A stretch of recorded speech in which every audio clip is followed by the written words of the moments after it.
warahmatullahi wabarakatuh. Selamat datang sahabat Blacksmith. Sebelumnya perkenalkan, nama saya Tubagus Maya Hendriwinata dari kelompok 4. Kali ini kita akan menjelajahi kisah inspiratif dari UMKM yang bergerak di bidang pengolahan logam yang diolah menjadi sebuah kerajinan tangan yang sangat unik. Salah satunya yaitu seperti katana. Bersama dengan pemiliknya, kita akan membahas tentang lika-liku, tantangan, dan apa saja peluang ekspor dan impor dalam perusahaan ini. Jadi, ayo kita lihat langsung bagaimana cerita UMKM ini. Halo Kak, selamat siang. Selamat siang. Gimana kabarnya nih? Alhamdulillah baik Kak. Pertama-tama, aku mengenalin diri aku dulu. Aku dari Nusa Putra, akun Tubagus Maya Hendriwinata. Boleh gak perkenalkan kakak dan apa sih UMKM kakak ini? Oke. Perkenalkan, nama saya Aldis. Saya salah satu founder dari Westeel.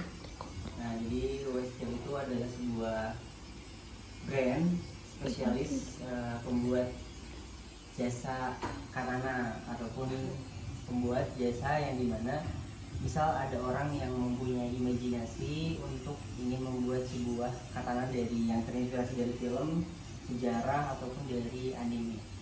Nah, itu adalah brand kita. For the next question that I have for you, what is the latest financial condition of the MSMES like?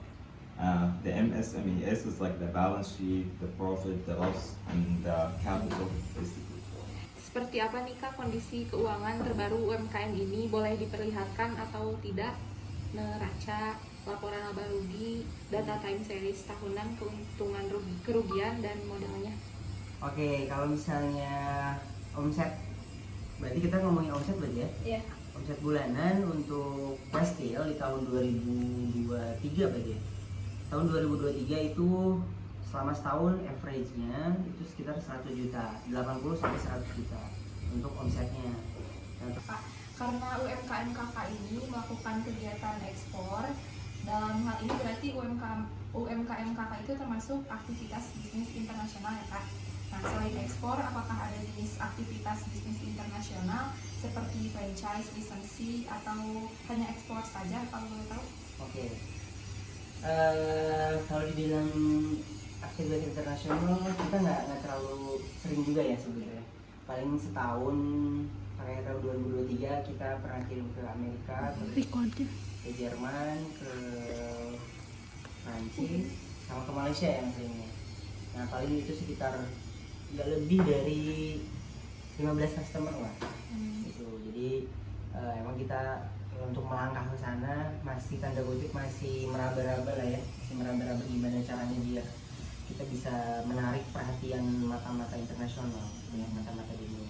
Gitu. Nah, sejauh ini kita hanya itu aja sih, nggak punya aktivitas lain kayak franchise atau apa. Nah, sempat kita juga mau kerja sama sebetulnya sama orang Jepang, tapi kebetulan kalau di Jepang itu kan katana itu dibanderol harganya mahal ya.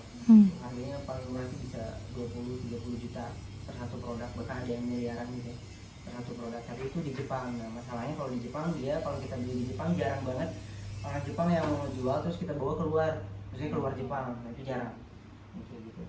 Nah, selanjutnya saya penasaran mengenai teknis aktivitas ekspor UMKM ini. Yang pertama, untuk biayanya boleh disebutkan Kak berapa? Untuk biaya satu pedang ya? Atau gimana? Biaya ekspornya. Oh, biaya ekspornya. Pengirimannya? Iya. Biaya pengirimannya.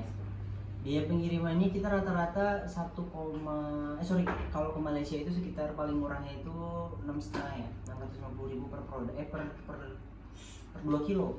650.000 per 2 kilo. Kalau misalnya kita paling mahal berapa ya? 2,4 jutaan lah ke Amerika waktu itu, ke Texas. 2,4 juta untuk biaya pengiriman. Apa saja kendala utama yang dihadapi UMKM kakak dalam kegiatan ekspor atau impor? Dan gimana sih cara kakak mengatasi atau berencana mengatasi tantangan tersebut? Oke. Nah, kendalanya pertama bahasa sebetulnya.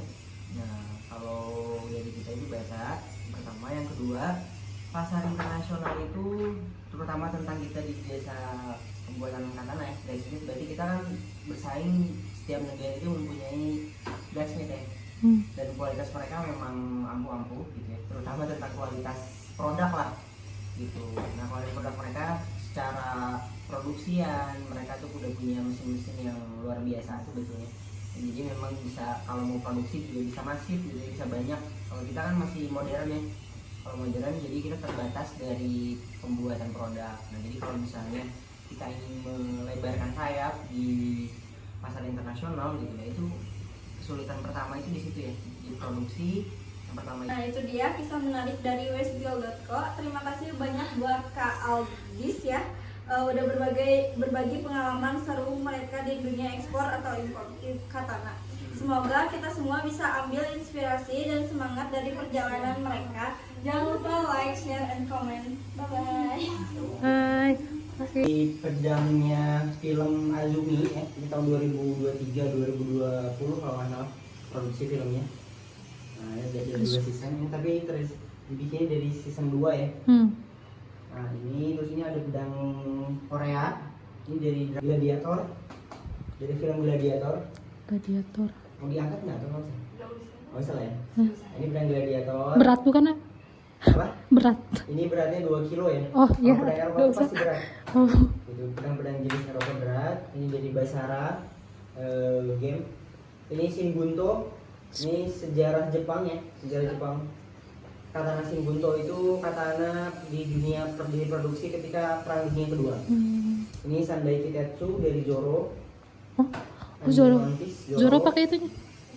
Baru tahu. Ini Bankai Ichigo Bleach, anime Bleach. Kalau ini custom ya.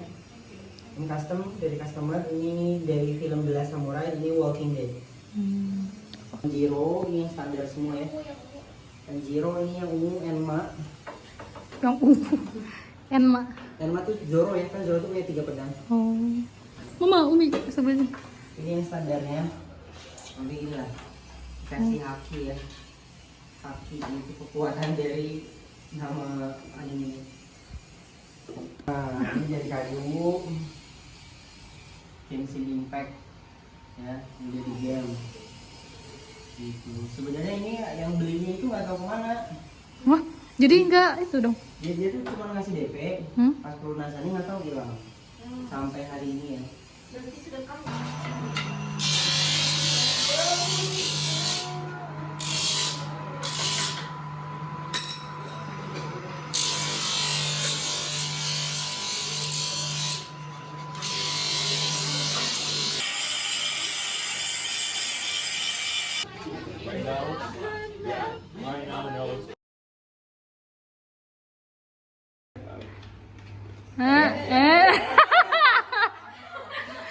Kurang miring apa sih bahasa Inggrisnya? Oke. Oke, guys. Ih, careful, Matt. You're injured. Oke. Aku sampai gak fokus setting video kemana. Presentasi terus. Tadi kamu Maya, tadi kamu landscape apa? Iya, landscape. Orang yang lingkar warna kalau mau berdiri ya? Iya. Halo. Hai. Buat dokumentasi Intan Malik. Halo. Nah, sudah. Ada bertiga ya. Yang pertama ada saya pribadi Aldis, ada Alif, dan ada Taki. Nama Ada lengkap. 3 orang. Nama lengkapnya. Oh, nama lengkapnya? Iya. Saya Aldis Sofyan.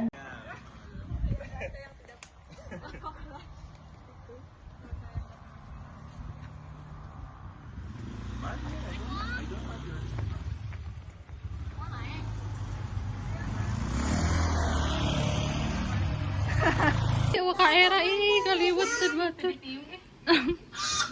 Bayalah.